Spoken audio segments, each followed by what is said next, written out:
There's a silence that is louder than a scream.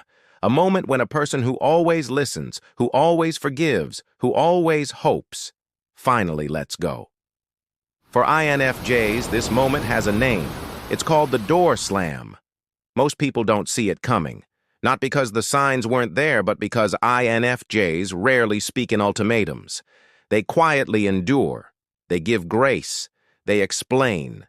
They second-guess their instincts, even when the pattern is clear. And then, they're gone. No text, no call, no warning. Gone. But to understand the INFJ door slam, you need to understand the INFJ. Let's begin with who the INFJ really is.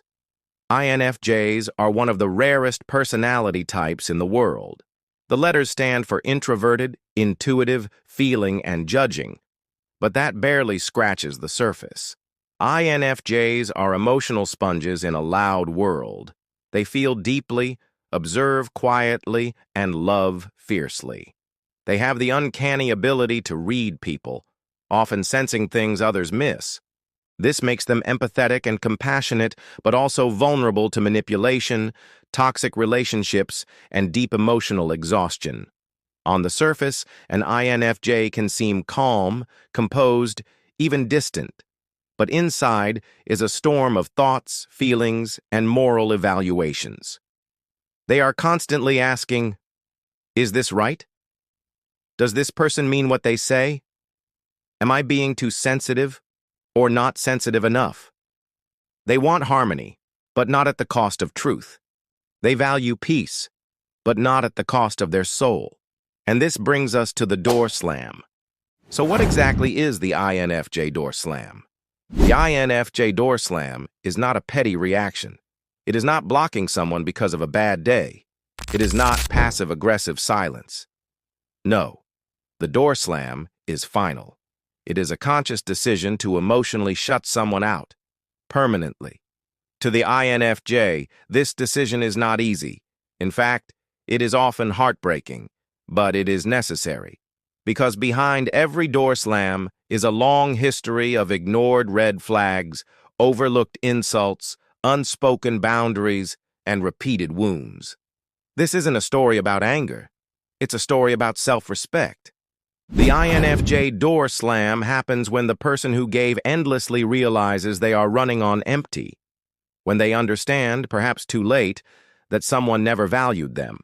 That someone has been taking, not giving. That someone only loved the light, not the soul. But it never starts with slamming a door. It starts quietly, with warning signs. You see, the door slam is the final act. But there's a whole play that leads up to it. It starts with the INFJ noticing little things: disrespect, dishonesty, manipulation. At first they try to rationalize it. Maybe he didn't mean it that way. Maybe she's just stressed. Maybe I'm overreacting. But their intuition whispers, something is off. They give second chances. They have long inner conversations. They replay events in their mind at night while the rest of the world sleeps. They write journal entries they never show. And they try again and again to make the relationship work. But then the pattern repeats. The apology is hollow. The promise is broken. The same story, just different scenery. And slowly, quietly, the INFJ begins to retreat. Not physically, but emotionally. They stop sharing the intimate parts of their life. They stop explaining. They stop hoping. Until one day the thread snaps, and the door slam falls like a guillotine. What does that feel like for the INFJ? The door slam may look cold to the outside world, but it is anything but that for the INFJ. It is grief in silence. It is mourning the death of a connection they once held dear. Some INFJs cry. Some feel numb. Some feel guilty for weeks, wondering if they were too harsh. But most feel a strange kind of peace. Because the door slam is not about punishment. It's about freedom. It's about reclaiming emotional space that was once hijacked by chaos. It's about choosing clarity over confusion, self-worth over guilt, solitude over suffering. An INFJ after a door slam is like someone stepping out of a burning building. not without injury, but finally breathing again. Meanwhile, what happens to the person on the receiving end? For the person on the receiving end, the INFJ door slam is jarring.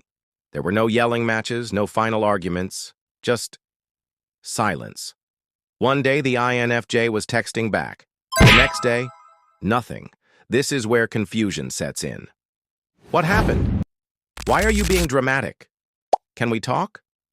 But the INFJ has already said everything they needed to say, through actions, through hints, through emotional withdrawal. The fact that it went unnoticed only confirms the INFJ's decision. And when they say, "I'm done," they mean it. Want to know what it really looks like? Let's look at real-life examples.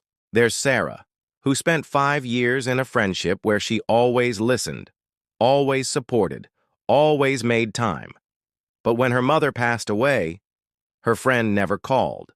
Not once. That was the day Sarah stopped responding. There's Leo, who dated someone who constantly dismissed his feelings. Every time he spoke up, he was told he was too sensitive. After a year of gaslighting, he left a note that said, "I wish you well, but I need peace more than I need this relationship." Then there's Maya. She worked under a boss who manipulated her kindness. She stayed late, did extra work, covered for others, but the day she asked for a raise and was laughed at, she walked out and never returned. These are the stories behind the door slam. Not of people who gave up, but people who gave too much. But is it really forever? Can the door ever be reopened? It's rare, but not impossible. INFJs are not heartless. They are not closed off to change. But the burden of proof lies with the person who caused the harm, and not just in words, but in consistent, humble action. If you have been door slammed by an INFJ, know this: you likely crossed several boundaries you never acknowledged. To repair the relationship, you must show accountability. You must apologize without defense. You must rebuild trust brick by brick without demanding access to the INFJ's inner world too soon. And most importantly, you must give them space. For the INFJ, healing is its own sacred journey. After a door slam, INFJs often go into a period of reflection. They ask themselves, did I do the right thing? Am I too harsh? Was this my fault? They need time to grieve, to understand that letting go of someone who hurt them is not selfish. It is self-love. Healing for an INFJ means recharging in solitude.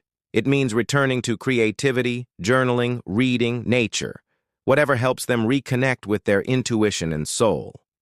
Sometimes healing means forgiving themselves for holding on too long. And here's the deeper truth, what the door slam really represents. The INFJ door slam is powerful, not because it hurts others, but because it is the INFJ finally choosing themselves.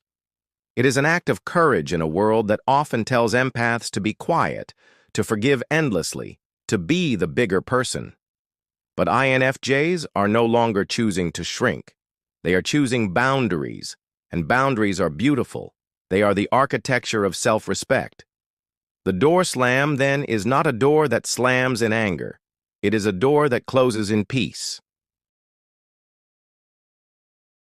So here's a message to INFJs and to those who love them. To every INFJ listening or reading this, you are not cold, you are not cruel, you are not too sensitive, you are aware, you are deep, you are real. Do not let guilt convince you to reopen doors that lead to destruction. Do not let manipulation mask itself as love. You have the right to say, no more. And to everyone who loves an INFJ, pay attention. Listen between the lines, respect their quiet boundaries, because when an INFJ starts pulling away, it is not drama, it is damage. Love them deeply, but more than that, love them honestly. The INFJ door slam is never done lightly. It is the last resort. A painful decision made by someone who tried everything else. It is not an act of revenge, It is an act of protection. If you are an INFJ, remember this: closing the door is not the end of your story. It is the beginning of a new chapter. One where you no longer dim your light for someone who refused to see your brilliance. And if you've ever found yourself on the other side of that closed door, ask not, "Why did they leave?" but "What did I refuse to see?" Fuse. Because the INFJ did not walk away out of anger. They walked away out of truth. And sometimes, truth is the loudest silence of all.